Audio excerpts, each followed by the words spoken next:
Okay, so hello again, everyone again. So this is day 3 of putting our DIY Hauptwerk organ together.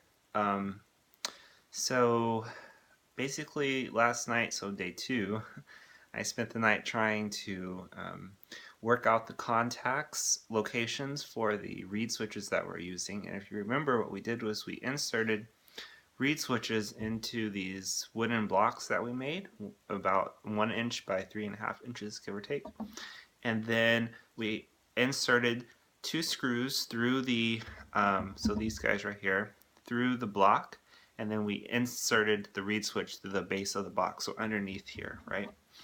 And then I attach these little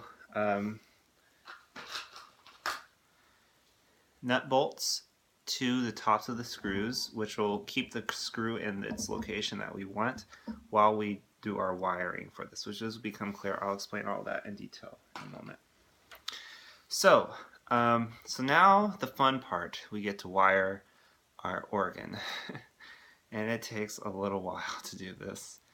So the idea is, remember, we have 2 contact points, one on the top, one on the bottom.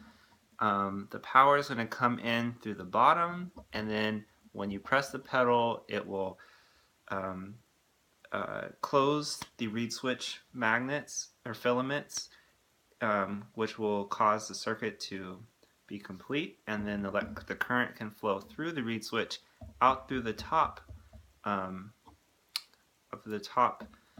screw into our next wire, which will be our output to the computer, right? So for this process, let me just explain it with a section that I've already done, okay?